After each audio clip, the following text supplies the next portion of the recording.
کے فرمایا کہ دیکھو خاص طور پہ ماں باپ کے ساتھ وہ رویہ کرو کہ ان کے دل سے دعائیں نکلیں۔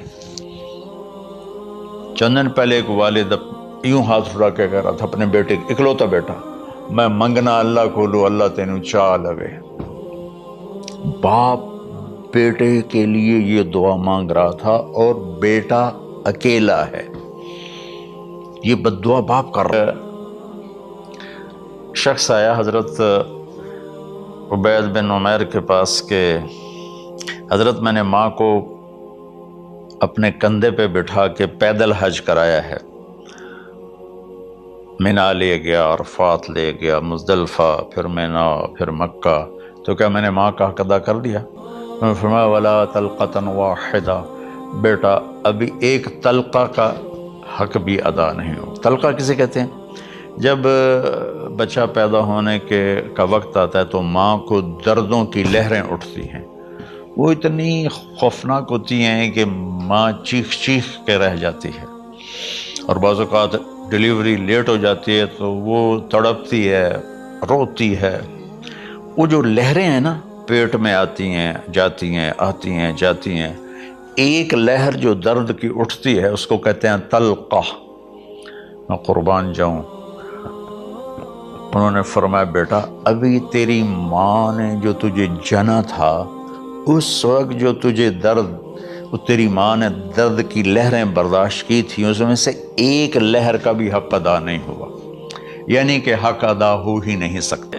اچھا، یہ جو آدمی تھا یہ خراسان، یہ ایران میں ہے اور افغانستان میں، یہاں سے ماں کو پیدل کندھے پہ بٹھا کے مکے پہنچا تھا۔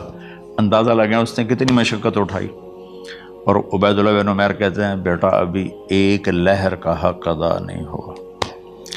یہی سوال حضرت عبداللہ بن عمر سے کیا ایک شخص نے کہ حضرت میں نے اپنی ماں کو حج کرایا ہے، سارا میں نے پیدل کرایا ہے اور کندھے پہ اٹھا کے کرایا ہے، تو کیا میں نے ماں کا حق ادا کر دیا؟ ولا ظفرۃ واحدہ ولا ظفرۃ واحدہ۔ کہ بیٹا تیری ماں نے تجھے پالتے ہوئے جو تھک تھک کے لمبے لمبے سانس لیے، ہوکے بھرے، ابھی ایک ہوکے کا حق بھی ادا نہیں ہوا، یعنی حق ادا ہو ہی نہیں سکتا۔ تو احسان کے آگے تشریح آ رہی ہے۔ تو آج میں صرف اتنی بات کروں گا کہ میرے بھائیو، میری بہنوں، میرے بچوں، میری بچیوں، اللہ کے واسطے ماں باپ کو دکھ نہ دینا ورنہ اللہ بھی ناراض ہو جائے گا۔ چند دن پہلے ایک بچہ بچی میرے پاس آئے، دونوں میڈیکل سٹوڈنٹ تھے، کہیں کہ ہم شادی کرنا چاہتے ہیں۔ تو بچی نے کہا جی میرے والدین ناراض ہیں، وہ نہیں، اس رشتے پر راضی نہیں ہیں۔ تو میرے باپ کہتے ہیں اگر تو نے یہاں رشتہ کیا تو تیری میری ایک درمیان ایک خط آئے، کھچ جائے گا خلیج، ہم اس پار نہیں آئیں گے تو اس پار نہیں آئے گی۔ میں نے کہا بیٹی جس ماں نے تجھے 9 مہینے پیٹ میں پالا، 2 سال تجھے دودھ پلایا، تیری پوٹیاں پیشاب صاف کیا، تجھے پیمپر باندھے، تجھے اٹھ کے راتوں کو اپنی چھاتی سے دودھ پلایا، کیا اب اس کا اتنا بھی حق نہیں کہ تم اس کی رائے کا احترام کرو؟ اتنا بھی حق نہیں ہے؟ تو میں نے کہا بیٹا میری کوئی رائے نہیں ہے، تو اگر تیرے ماں باپ راضی ہیں تو بسم اللہ ضرور کر، اگر راضی نہیں ہے تو دیکھو موت تک تجھے ماں باپ کی دعا نہیں ملے گی، اور ماں باپ کی دعا نہ ملی تو کچھ بھی نہیں ملے گا۔ تو بھائیو دوستو، خاص طور پر اس کو کہاں پڑھایا تھا؟ کہا جی امریکن اسکول۔ اس کے بعد آسٹریلیا بھیجا تھا مزید تعلیم کے لیے۔ ان کے شیخ صاحب اس بچے کا کوئی قصور نہیں، آپ کا قصور ہے، اس کو تو پتہ ہی نہیں میری ماں کیا ہے میرا باپ کیا ہے۔ ایک ہماری تہذیب تھی وہ ختم ہو گئی ہے، اس میں علم نہیں بھی تھا تو ماں باپ کا۔ میں نے اپنی آنکھوں سے دیکھا، میں نے اپنے دادا کو دیکھا لیکن مجھے یاد نہیں، لیکن جو میرے دادا کے چھوٹے بھائی تھے ان کو میں سنبھلتا ہوں، ان کو میں نے دیکھا ہے، 3ری 4تھی جماعت تک میں تھا۔ 61 میں ان کا انتقال ہوا۔ میری 9 سال اپنے ماں باپ کو خوش کرو، راضی کرو۔ ان کا راضی ہونا اللہ کی رضا ہے۔ میں اس کی تفصیل انشاءاللہ آگے بتاؤں گا، آج میں صرف اتنا ہی میں نے تمہید باندھی ہے کہ ماں باپ کا کیا مقام ہے، اور اللہ نے سن لیے ہیں۔ کہنے لگا یا رسول اللہ، آپ کا رب ہر وقت ہمارے ایمان کو آپ پر زیادہ سے زیادہ بڑھاتا رہتا ہے، اس ذات کی قسم جس کے قبضے میں میری جان ہے۔ یہ چند میرے دکھ بھرے خیالات الفاظ کی شکل میں ڈھلے، لیکن میری بزم تصور میں ہی رہے اور وہیں دفن ہو گئے، باہر نہیں نکلے، میری زبان سے ادا نہیں ہوئے، میرے کانوں نے نہیں سنا، آپ کے رب نے سن لیا۔ اب میں نے کہا اچھا بتاؤ تو نے کہا کیا تھا؟ تو انہوں نے کہا جی میں نے بچے کی جب سنی شکایت میری کی ہے تو میں نے کہا تھا غضوتک مولودا وعلتک یافعا تعل بما اجنی علیک وتنہل وَإِذَا ذَاقَتْكَ بِالسُّقْمِ لَيْلَةً لَمْ أَبِتْ لِلسُّقْمِكَ إِلَّا صَاهِرًا أَتَمَلْمَلُ كَأَنِّي أَنَا الْمَتْرُوكُ دُونَكَ بِالَّذِي تُرِكْتَ بِهِ دُونِي وَعِنِي يَتَحْمَلُ تَخَافُ الرَّضَى نَفْسِي عَلَيْكَ وَإِنَّهَا لتعلم أن الموت وقت مؤجل فلما بلغت السن والغاية التي إليها مدى ما فيك كنت أؤمل جعلت جزائي غلظة وفظاظة كأنك أنت المنعم المتفضل فليتك إن لم ترع حق أبوتي فعلت كما الجار المجاور يفعل فأوليتني حق الجوار لم تكن علي بمال دون مالك تبخل۔ میں ابھی ترجمہ کرتا ہوں۔ اس کا میرے نبی پر کیا اثر ہوا کہ آپ کے ٹپ ٹپ آنسو گر رہے تھے اور آپ کی داڑھی آپ کے آنسوں سے تر ہو رہی تھی۔ یہ اتنا فصیح کلام ہے کہ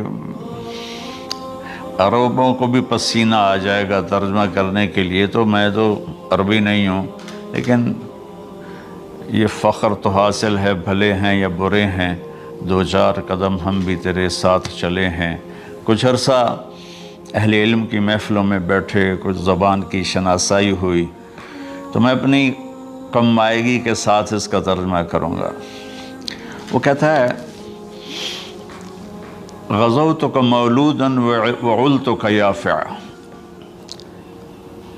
تعل بما اجنی علیک، میری ساری کمائی پہلی اور آخری سب تیرے اوپر لگتی تھی، تجھے خوش دیکھتے تھے تو خوش ہوتے تھے، تجھے روتا دیکھتے تھے تو ہم روتے تھے۔ وَإِذَا ذَاقَتْكَ بِالسُّقْمِ لَيْلَةً لَمْ أَدْلِ سُقْمِكَ إِلَّا صَاهِرًا أَتَمَلْمَلُ، جب تو کبھی بیمار ہو جاتا تھا تو تیرے سرانے بیٹھ کر ہم ساری رات روتے تھے اور دعائیں کرتے تھے، یا اللہ ہمارے بچے کو بچا لے، ہمارے بچے کو صحت دے دے۔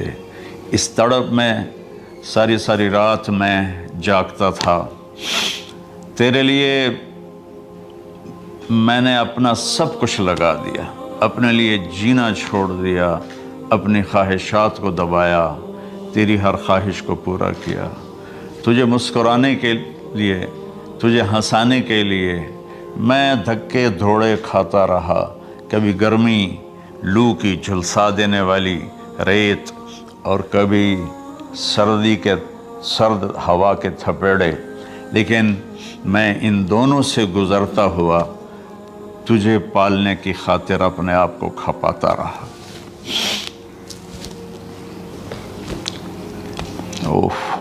فلما بلغت السن والغایۃ التی الیہا مدی ما فیک کنت اؤمل، بیٹا میں نے اپنے ہڈیوں کا رس بھی تیرے اندر ڈال دیا، صرف کمائی نہیں، میں نے اپنے ہڈیوں کا رس تیرے اندر ڈالا، میں نے جو کچھ تھا تیرے اوپر قربان کیا، تجھے مسکراتا دیکھ کر میں اپنے غم بھولتا تھا، تجھے ہنستا دیکھ کر مجھے دکھ بھول جاتے تھے، اور پھر آہستہ آہستہ آہستہ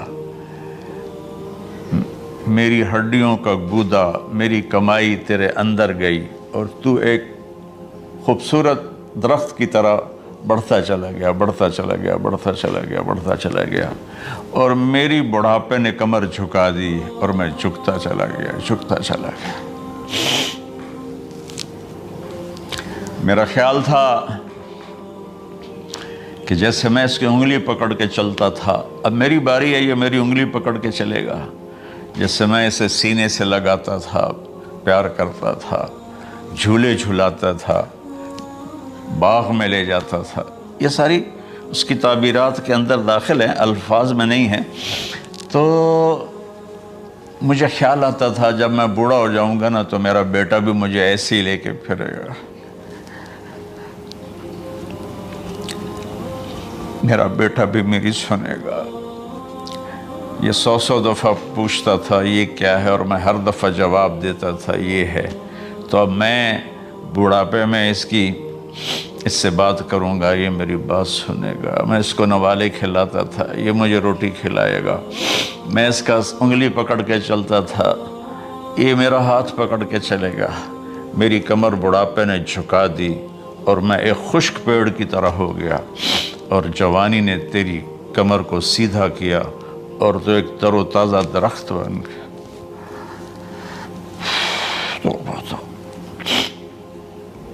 تو مجھے خیال آیا کہ میں نے 20 سال اس بچے کو پالا ہے، ابھی اپنی ماں اور باپ کو دیکھے گا، لیکن ایک دم اچانک کیا ہوا؟ فَلَمَّا بَلَغْتَ السِّنَّ وَالْغَایَةَ الَّتِي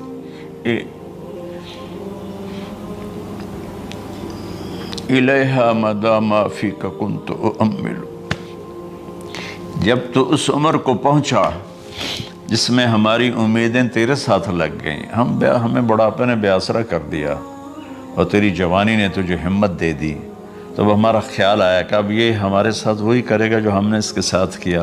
لیکن کیا ہوا؟ جعلت جزائی غلظة وفظاظة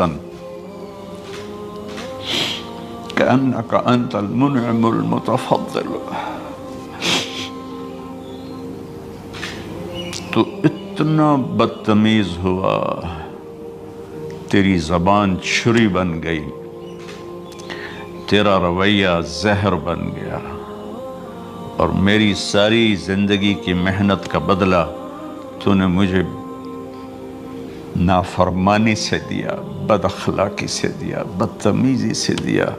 میں حیرت بھری نظروں سے تجھے دیکھتا رہا، اور میں اپنی پچھلی 20 سالہ زندگی کو جھٹلاتا رہا کہ میرے خیال میں میں اس کا نوکر ہوں اور یہ میرا مالک، میں اس کا باپ نہیں، میں اس کا نوکر ہوں، کیونکہ ماں باپ کے ساتھ ایسا کوئی نہیں کرتا ہے، یہ میرا مالک ہے اور میں اس کا نوکر ہوں، اس لیے مجھے ڈانٹ رہا ہے۔ کتنے بچوں کو میں نے یہ کہتے سنا اپنے باپ کو، تو میرے واسطے آج تک کیتا کی، تو میرے واسطے آج تک بنایا کی، اور جو باپ بے بسی کی تصویر بنا ہوتا تھا وہ شکلیں بھی میرے سامنے ہیں۔ ہمارا دیہاتی ماحول زمیندارہ ماحول ہے، لیکن اب تو شہروں میں بھی یہی حال ہے۔ جس نے وہ لیول اے لیول کیا ہے اسے کیا پتہ ماں کسے کہتے ہیں، باپ کسے کہتے ہیں۔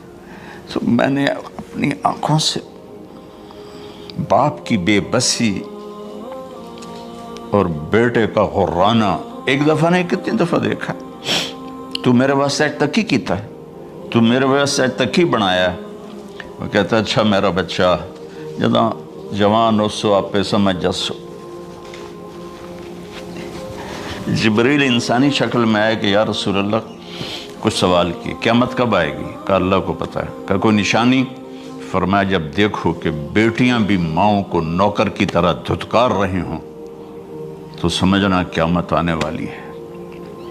کچھ عرصہ پہلے ایک بچی اور ماں، تو ماں کچھ بات کر رہی تھی اور بیٹی کہہ رہی تھی بھوک نہیں بھوک نہیں، اور اس کی ماں کے خون سے بھرے ہوئے آنسو بہ رہے تھے اور اس کی ہچکیاں لگ رہی تھی کہ یہ وہ ہے جس کو میں نے اپنے پیٹ سے جنا، اور اپنی چھاتی کا دودھ پلاتے پلاتے پلاتے میں نے کتنی تکلیفیں برداشت کی،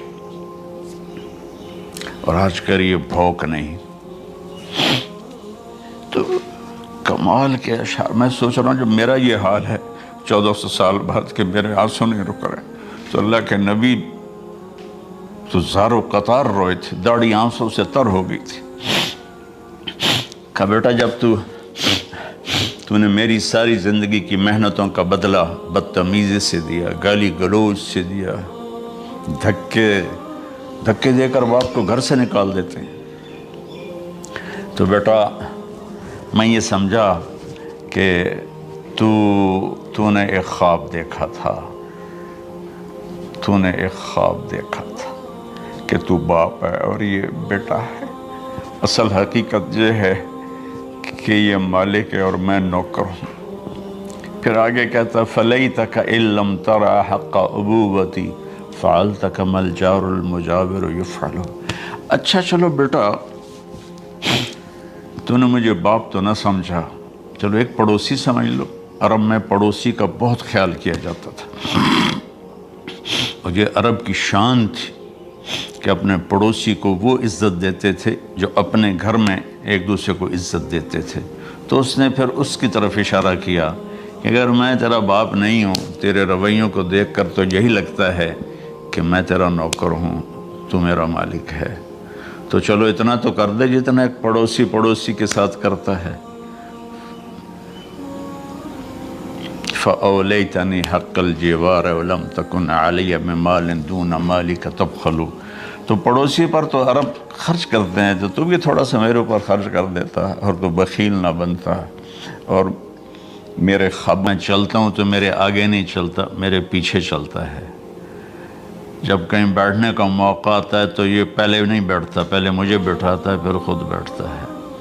جب کھانے پر بیٹھتے ہیں تو یہ روٹی کی طرف ہاتھ نہیں بڑھاتا جب تک میں نہ بڑھاؤں، یہ سالن کی طرف ہاتھ نہیں بڑھاتا جب تک میں نہ بڑھاؤں۔ میں کمرے میں ہوں تو یہ چھت پہ نہیں چڑھتا کہ میرے باپ کی بے ادبی ہو جائے گی۔ میں حالانکہ چھت پہ چڑھنا ضرورت کے لیے ہوتا ہے، لیکن قربان جائیں اہل بیت کے ایسے ہی اخلاق ہوتے ہیں، آل رسول ایسے ہی ہوتے ہیں۔ میرے عزیزوں نوجوانوں سے کہہ رہا ہوں جن کے والدین زندہ ہیں، ہم تو محروم ہو گئے، وہ قبروں میں چلے گئے، لیکن میں اتنا مصروف رہتا ہوں۔ اب یہ کرونا کی وجہ سے گھر میں